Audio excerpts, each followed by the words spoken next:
오늘은 존중에 대해서 함께 말씀을 나누도록 하겠습니다. 그러니까 지난주에는 하나님의 사랑에 대해서 함께 말씀을 나누었습니다. 하나님은 사랑이시다. 하나님이 그 사랑 그 자체이심을 우리가 지난주 말씀을 통해 함께 나누었는데요. 오늘은 그 하나님의 사랑의 성품을 담기 위한 실천으로서 존중에 대해서 같이 함께 생각해 보고자 합니다. 하나님이 우리를 얼마나 존중하시는지, 또 우리를 왜 존중하셨는지, 우리가 왜 다른 이들을 어떻게 존중할 수 있는지 같이 오늘 말씀을 통해서 함께 생각해 보고자 합니다. 자, 오늘 본문 말씀에 보면 사람들이 어린 아이를 데리고 예수님께 오는 것을 보게 됩니다. 우리 15절 말씀 같이 한번 읽어볼까요? 15절 함께 했습니다. 사람들이 예수께서 만져주심을 바라고 자기 어린 아기를 데리고 오매 제자들이 보고 꾸짖거늘. 사람들이 자기 어린 아기를 데리고 예수님께 나아옵니다. 어린 아기, 갓난 아기를 데리고 나온 것이죠. 지금 왜 데리고 나옵니까? 예수님께서 만져주심을 바라고 지금 아이들을 데리고 나옵니다. 자, 신방을 하면서 성도님들의 이렇게 연세를 여쭈어보면 호작상의 나이와 본래의 나이가 다르다고 말씀하시는 분들이 계십니다. 혹시 그러신 분들 여기도 계신가요? 네. 본래 호적상에는 몇 년생으로 되어 있는데 본래 나이는 그거보다 내가 2살이 위다, 1살이 위다 이렇게 말씀하시더라고요. 왜 이런 일들이 있습니까? 과거에는 유아 사망률이 높다 보니까 어느 정도 아이가 태어나서 사는 것을 지켜보고 난 후에 호적에 올리곤 했던 것이죠. 지금은 절대 그러지 못하죠. 태어난 병원에서 증명서를 떼서 제출해야 되다 보니까 호적이 생일의 날짜가 달라지는 것도 사실 지금은 거의 불가능한 일입니다. 과거에는 그런데 아이가 태어나서 금방 또 사망하는 경우들이 많다 보니까 아이가 태어났어도 호적을 올리지 않고 그대로 두는 경우들이 종종 있었습니다. 100일 잔치, 돌잔치를 하는 이유도 동일한 이유이지요. 100일까지 살지 못하고 죽는 아이들이 있으니까 100일을 산 것을 기념하여서 축하하는 것이고, 또 첫 돌을 맞이하는 것을 보면서 기뻐하면서 함께 축하해 주는 것이 100일 잔치, 돌잔치의 이유이기도 합니다. 불과 50년, 60년, 100년 전만 해도 아이들이 태어나 자라나는 것이 쉬운 일이 아니었는데요. 2000년 전, 오늘 말씀이 기록될 이 예수님 당시에는 또 얼마나 그것이 더 심하였겠습니까? 아이가 태어나서 건강하게 자라는 것이 쉬운 일이 아니었지요. 모든 부모는 내 아이가, 태어난 아이가 건강하게 자라가기를 바라는 마음은 모든 부모의 마음이 시대가 변하여도 동일하였을 것입니다. 지금 예수님은 병든 자를 고치기도 하시고요. 또 죽은 자도 살리시는 그런 놀라운 능력을 행하셨습니다. 그런 예수님 앞에 지금 나의 아기가 건강하게 자랄 수 있도록 예수님이 축복해 주시고 그를 위해 기도해 주시기를 바라는 마음으로 아이를 데리고 나온 것이죠. 지금도 목사님이 아이에게 만수기도 해주겠다, 축복기도 해주겠다 하면 부모들이 그 아이를 데리고 그 기도를 받기에 나오지 않습니까? 지금 부모가, 오늘 말씀의 부모들도 그런 마음으로 지금 아이들을 예수님 앞에 데리고 나온 것이죠. 그런데 제자들이 그 사람들을 향해서 어떻게 반응합니까? 그들을 보고 꾸짖었다라고 말합니다. 단순히 그들을 오면 안 됩니다, 오지 마십시오 그렇게 말한 것이 아니라 여기서 말하는 꾸짖었다라는 이 말은 아주 강하게 질책하고 있는 그런 표현입니다. 강하게 그들을 가로막으면서 오지 못하도록 지금 그들을 쫓아내고 있었다라는 것이죠. 지금 우리 시대는 어린 아이들을 귀하게 여기는 시대입니다. 너무 귀하게 여겨서 아이들이 거의 세상의 중심처럼 되어버린 시대이지만 이 예수님 당시의 시대는 어린 아이는 존중받지 못하던 시대입니다. 사람의 숫자를 셀 때에도 어린 아이들은 포함하지 않죠. 왜 그렇습니까? 사람이라고 보지 않는 것이죠. 아직 어리기에, 아직 미개하다, 아직 성인이 되지 않았기에 사람이 아니다 생각한 것입니다. 심지어는 12살이 될 때까지 가르쳐도 이해하지 못한다고 해서 율법도 가르치지 않았던 것이 당시 시대의 문화였다고 합니다. 랍비들이 가르치는 그 자리 가운데에 정말로 아이들이 오면요, 우리가 흔히 말하는 애들은 가라, 그 말이 그 안에서 정말 통용되었던 것이죠. 어떤 법적인 권리도 없었고 법적인 어떤 보호도 받지 못하는 그런 소외된 자들, 최약층의 자들이 어린 아이였습니다. 지금 제자들이 그 아이들이 오지 못하도록 꾸짖고 있는 것은요, 제자들이 어떤 성격이 못되고 나쁘기 때문에, 그들이 아이들을 싫어하기 때문에 그런 것이 아닙니다. 그 당시 시대에 당연한 문화였던 것이죠. 아이라서 존중받지 못하는, 무시당하는 것이 당연한 시대의 문화였습니다. 어린 아이만 그런 것이 아니죠. 병든 자들, 이방인들, 그 신분에 따라서 사람을 평가했던 것이 당시 사람들의 모습입니다. 사회적인 지위와 신분이 높은 사람들은 대접하고 귀하게 여기지만, 그렇지 않은 자들, 연약한 자들, 낮은 계층의 사람들은 무시하였던 것이 당시 시대의 모습이지. 여전히 우리는 사람을 차별하며 무시하며 살아가는 것이 지금 시대의 모습이기도 합니다. 지금은 우리가 사람의 인권을 존중하고 사람을 귀하게 여긴다고 말하지만, 사실 우리 안에는요, 사람의 외모를 가지고 그 사람이 가진 지위, 그 사람의 신분, 그 사람의 모습을 보면서 귀하게 여길 사람인가 그렇지 않은 사람인가를 우리 스스로 마음으로 판단하지요. 없는 사람들, 천한 사람들, 우리가 무시하는 것이 우리의 모습입니다. 흔히 말해서 강약약강, 강한 자에게는 약해지는 것이 우리 모습이고요. 약한 자들에게는 한없이 강해져서 무시하는 것이 사실 우리의 솔직한 모습이기도 합니다. 자, 그런데 이러한 때에 예수님이 이들을 향해서 뭐라고 말씀하십니까? 우리 16절 말씀 같이 한번 읽어보겠습니다.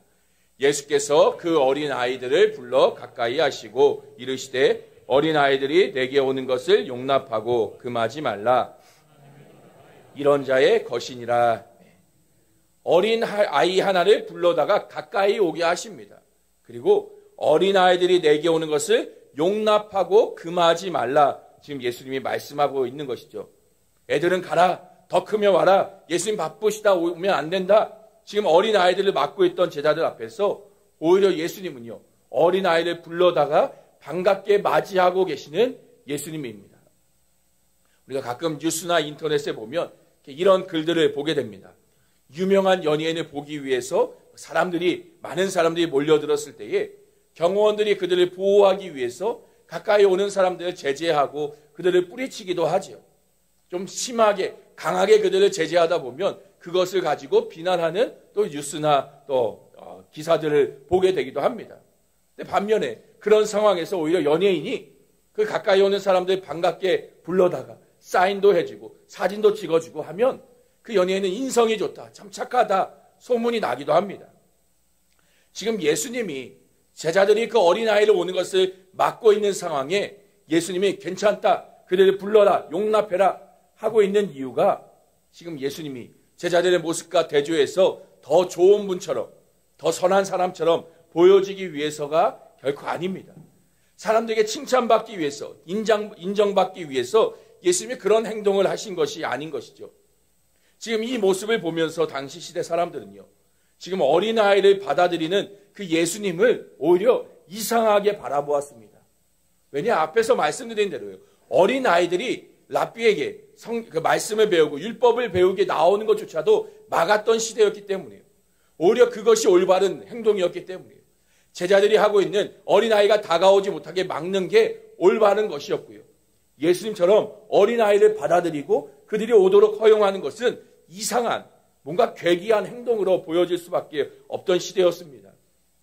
그 모습은요, 마치 예수님이 세리들이나 창기들, 그런 죄인들과 어울려서 식사하시고 교제하는 모습과 비슷한 모습으로 사람들은 볼 수밖에 없었던 것이죠. 쉽게 볼 수 없었던, 사람들이 당시에 가지고 있던 생각을 뒤집는 그런 행동이셨습니다. 자, 그러면 왜 예수님은요, 그 어린아이를 대접하고 있을까요? 왜 지금 사람들 앞에서 그들이 가진 생각과 다른 그런 행동으로 그들에게 보여주시는 것일까요?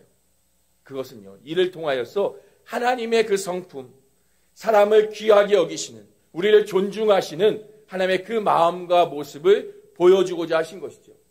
사람의 외모가 아닌 그가 가진 어떤 그의 가진 재산, 신분, 그의 어떤 스펙이 아닌 사람 그 자체를 존중하시고 귀하게 여기시는 하나님의 마음을 예수님은 보여주신 것입니다. 시편 8편에 보면 다윗은 하나님의 마음을 이렇게 고백합니다. 우리 같이 한번 읽어보겠습니다. 사람이 무엇이기에 주께서 그를 생각하시며 인자가 무엇이기에 주께서 그를 돌보시나이까. 그를 하나님보다 조금 못하게 하시고 영화와 존귀로 관을 씌우셨나이다. 사람이 무엇이기에, 사람이 도대체 무엇이길래 하나님이 그를 생각하십니까? 하나님이 그를 왜 돌보십니까? 지금 시편의 저자는 고백하고 있습니다. 사람, 우리의 존재가, 나라는 존재가 얼마나 보잘것없는 존재입니까? 물론 우리는 서로 자기 잘났다고 여기며 살아가지만요, 인간이라는 존재가 얼마나 보잘것없는지, 얼마나 형편없는지 우리는 너무나 자신의 모습을 보면서 스스로 잘 알 수 있습니다. 내가 세상의 중심인 줄 알고 뭐든지 다 할 수 있다라고 그렇게 생각하지만 인생을 살다 보면요, 그렇지 않은 것을 경험하고 깨닫게 됩니다. 아무리 열심으로 애쓰고 노력하여도, 아무리 수고하여도 할 수 없는 일들이 있음을 분명하게 우리는 알게 되지요. 어쩌면 그것을 아는 것이 지혜인지도 모릅니다. 죽을 때까지도 그것을 모르고 사는 사람도 얼마나 많이 있습니까? 내 힘으로, 내 노력으로 할 수 없다는 것을 깨닫게 될 때에 결국 그런 자신을 도와줄 절대적인 존재를 찾게 되는 것이죠. 이렇게 아무것도 아닌 우리 사람을 하나님께서 생각하십니다. 하나님이 우리를 돌보십니다. 얼마나 우리를 귀하게 여기시는지 그 영광과 존귀로 관을 씌우셨다라고 말합니다. 하나님이신, 왕이신 하나님이 쓰시는 그 영광과 존귀의 관을 아무것도 아닌 우리에게 씌워주심으로써 우리를 하나님과 동일시하게 여겨주셨다라는 것이죠. 하나님이 우리를 얼마나 사랑하셨는지 이 말씀을 통해 우리는 보게 됩니다. 또 하나님이 우리를 얼마나 사랑하셨는지는 그 창조하시는 가운데도 우리가 볼 수 있죠. 말씀 한마디로 온 우주 천지 만물을 창조하시는 하나님께서요, 사람을 지으실 때는요, 직접 손으로 빚으셨다라고 말하고 있습니다. 손으로 빚었다는 게 무슨 의미입니까? 정말 하나님이 우리처럼 손이 있어서 흙을 지니겨 지능놀이 하듯이 그렇게 사람을 만드셨다는 의미가 아니죠. 귀하게 여겼고 정말 정성 들여서 공들여서 사람을 창조하셨음을 표현하고 있는 것입니다. 우리를 그만큼 존귀하게 여기시는, 하나님의 형상대로 창조하시는 그런 귀한 존재라 우리를 여기셨다라는 것이죠. 그래서 이사야서 말씀해 보면요, 내가 내 눈에 보배롭고 존귀하며 내가 너를 사랑하였다라고 고백하십니다. 하나님 눈에 보시기에 우리를 보배롭고 존귀하다라고요. 그래서 우리를 사랑하신다라고 고백하신 것이죠. 이렇게 우리를 향하신 하나님의 그 사랑이, 우리를 존귀하게 여기시는 하나님의 그 마음의 절정이 무엇인가요? 바로 이 땅 위에 오신 예수 그리스도, 그분이 이루신 십자가의 그 사랑이 하나님이 우리를 귀하게 여기시는 하나님의 마음의 절정이라고 할 수 있습니다. 예수님은요, 이 땅 가운데에 낮고 천한 우리를 위해서 오신 분이십니다. 그냥 오신 것도 아니라 우리와 같이 낮아지셨고 천해지셨습니다. 그것도 세상에서 가장 낮은 자의 모습, 가장 천한 신분이 되신 것이 예수님이시죠. 예수님이 태어나신 곳이 어디인가요? 베들레헴 마구간입니다. 예수님은 태어나셔서 말구에 누우셨던 분이시죠. 예수님이 사신 동네는요, 갈릴리 나사렛이라는 동네에서 예수님이 사셨습니다.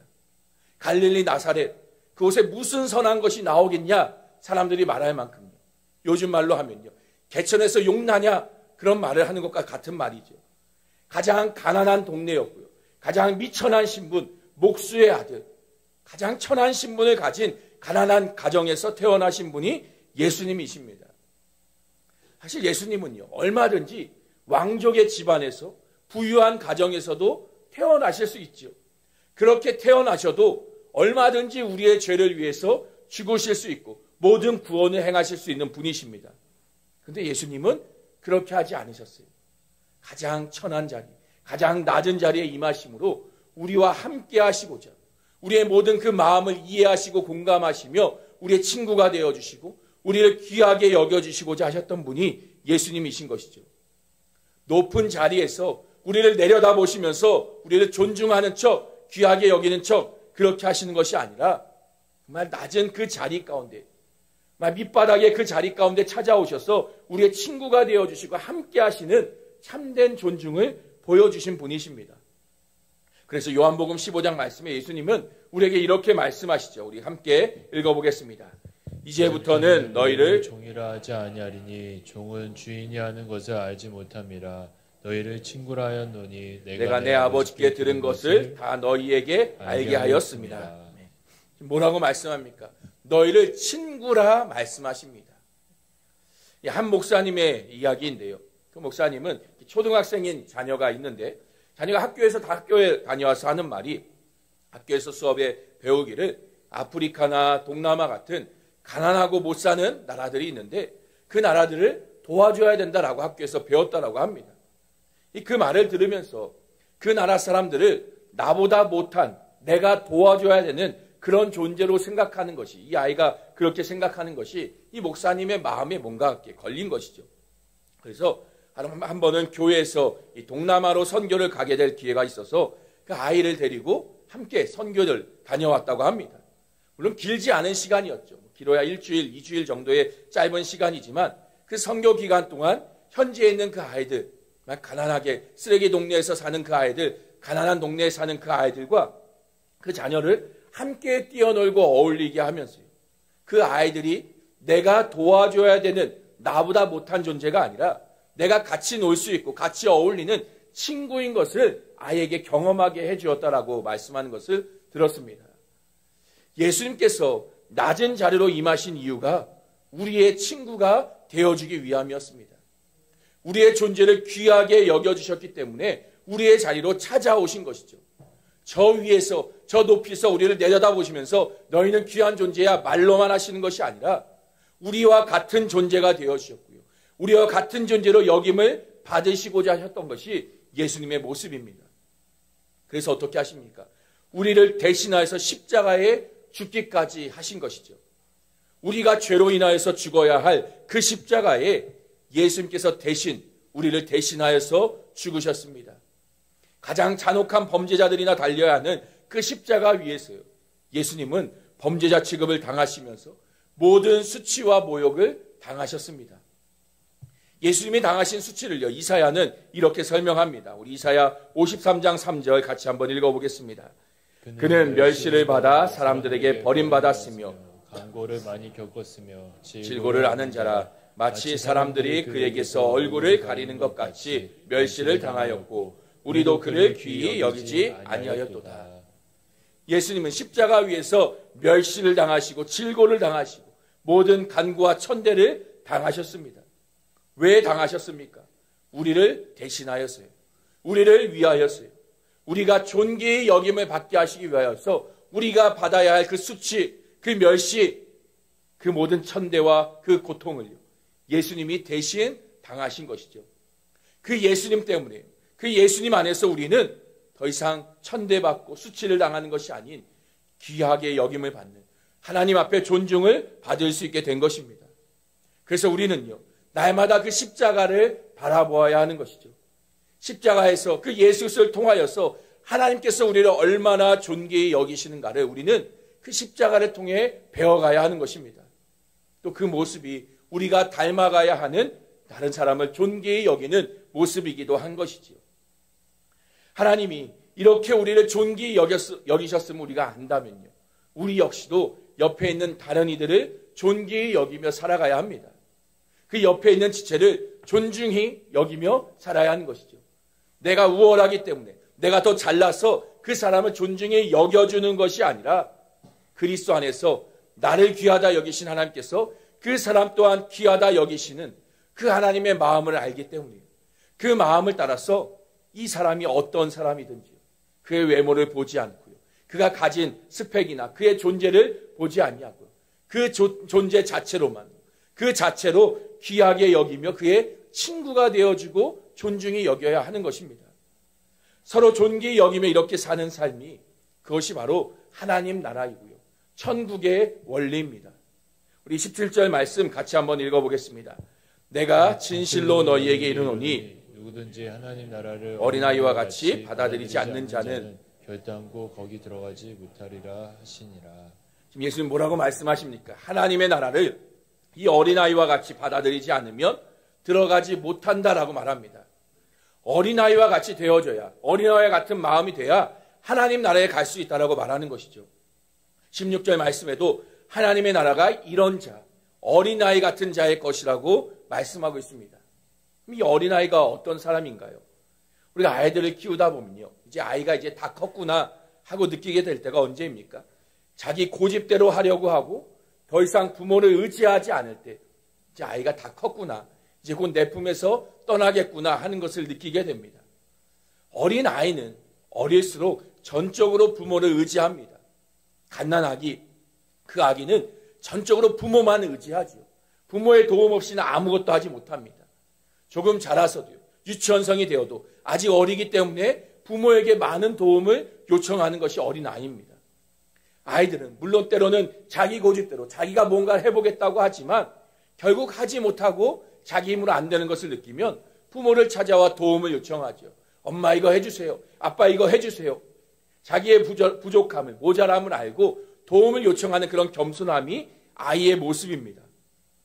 우리가 이런 어린아이와 같이 겸손함으로 오직 예수 그리스도만을 전적으로 의지할 때에 우리는 하나님 나라에 들어갈 수 있음을 지금 예수님이 가르치고 계신 것이죠.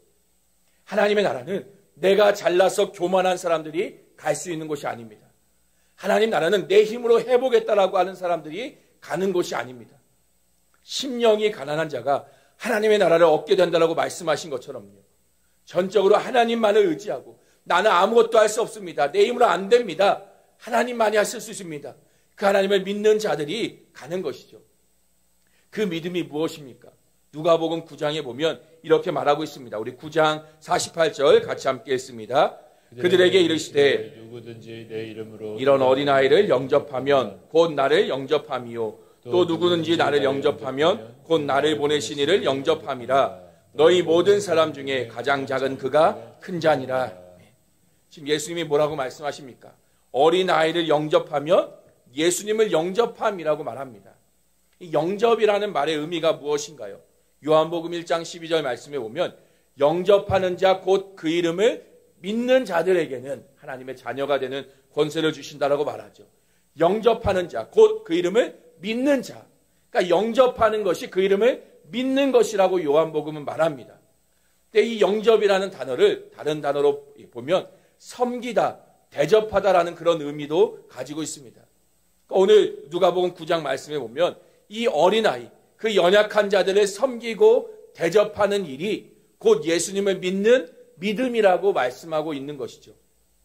예수 그리스도를 믿는다는 것은요, 곧 겸손함으로 다른 이들을 존중히 여기고 귀하게 여기며 그들을 섬기며 대접하는 삶을 말하는 것입니다.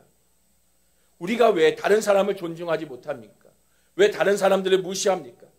내가 저 사람보다 더 낫다는 그런 교만함, 우월함이 그 사람을 무시하고 귀하게 여기지 않는 것이죠. 사람의 모습을 보면서 판단하고 정죄하고 존중받을 자인지 그렇지 않은 자인지 내가 귀하게 여길 사람인지 아닌지를 우리는요, 내 마음의 교만함으로 결정합니다. 그러나 하나님의 나라는 그렇지 않습니다. 그리스도의 사랑을 받은 자로서 서로가 서로를 존중하는 것이 하나님의 나라인 것이죠. 사랑 안에서 그가 누구라도요, 어린아이라 할지라도 미천한 자라 할지라도 세상에서 소외받고 외면당하는 사람이라 할지라도 그리스도 안에서 서로가 서로를 존중하는 것이 하나님의 나라입니다. 상대를 나보다 더 귀하게 여기며 서로를 섬기며 사는 곳, 그것이 바로 하나님의 나라인 것이죠. 나는 하나님의 형상대로 지음받은 하나님께서 사랑하시고 귀하게 여기는 하나님의 자녀입니다. 내가 잘나고 대단해서가 아니라 하나님께서 자신의 아들의 그 생명의 값으로 바꾸신 귀한 존재로 나를 여겨주셨기 때문에 내가 귀한 존재인 것이죠. 그러나 또한 내 옆에 있는 사람 역시도 하나님께서는요, 하나님의 형상대로 지으셨고요, 하나님의 아들, 그 아들의 생명의 값으로 그를 존귀히 여기신 존재입니다. 그래서 우리는요, 서로 존중하며 서로를 귀하게 여겨야 하는 것이죠. 바울은 로마서 말씀에 우리에게 이렇게 권면합니다. 우리 로마서 12장 10절 같이 한번 읽어보겠습니다. 형제를 사랑하여 서로 우애하고 존경하기를 서로 먼저 하며, 서로 사랑하고 서로 존경하기를 서로 먼저 하라라고 말합니다. 서로 먼저 하는 것입니다. 서로가 서로에게 하는 것이 교회 안에서 사랑 안에서 그리스도 안에서 모여진 교회와 성도들이 해야 되는 사랑과 존경과 존중인 것이죠. 누군가 나를 사랑해주고 누가 나를 존중해주고 대접해주기만을 바라는 것이 아니라요. 교회로 모인 우리는요. 서로가 서로를요. 존중하고 귀하게 여겨야 합니다. 우리가 서로를 존중하고 귀하게 여길 때에 이곳이 하나님의 나라가 되어지는 것이죠. 하나님의 나라는요. 특별한 곳이 아닙니다. 금은보화가 길거리에 널려 있고 흰옷을 입고 구름 위를 거니며 다니는 곳이 그곳이 하나님의 나라가 아닙니다. 하나님을 닮아서요. 서로가 사랑만 하면서 살아가는 곳. 서로가 서로를 높여주고 존중하고 존귀하게 여기는 곳. 그런 교제와 그런 공동체가 살아가는 곳이 하나님의 나라고요. 천국인 것이죠. 금은보화가 아무리 가득하여도요. 아무리 먹을 것이 넘쳐나고 우리가 하늘을 날아다닌다고 한들 서로 미워하고 다투고 싸우기만 한다면요. 그것이 과연 천국이라 할 수 있겠습니까? 아무리 모든 것이 다 있는 세상이라 할지라도요. 서로 존중하지 못하고 서로 무시하고 미워한다면 그것이 바로 지옥인 것이죠. 하나님을 찬송하면서 같은 입으로 하나님의 형상대로 지음받은 다른 이들을 저주하고 무시할 수 없는 법입니다. 우리는요. 서로가 서로를 사랑함으로 서로를 존중하며 살아갈 때에 세상은요. 우리를 통해서 하나님의 나라를 보게 되는 것입니다. 비록 우리가 이 땅을 살아가고 있지만요. 하나님의 나라가 그리스도 안에서 이루어지는 것을 세상이 서로를 존중하며 사랑하는 우리를 통해서 보는 것이죠. 그래서 우리는요. 서로를 존귀한 존재로 서로를 존중하며 지내야 하는 것입니다. 먼저는 교회 안에서 한 형제된 우리가 서로를 사랑하며 존중해야 하는 것이고 귀하게 여겨야 하는 것이고 또 세상에 나아가 세상 사람들에게 우리가 그들을 존귀히 여기며 하나님의 사랑, 하나님께서 존귀히 여기시는 사람들을 그들에게 보여주고 깨닫게 해야 하는 것입니다. 우리가 이번 한 주 그렇게 살아갈 수 있길 소망합니다. 예수 그리스도께서 나를 존귀히 여겨주시며 나의 친구가 되어주신 것과 같이요.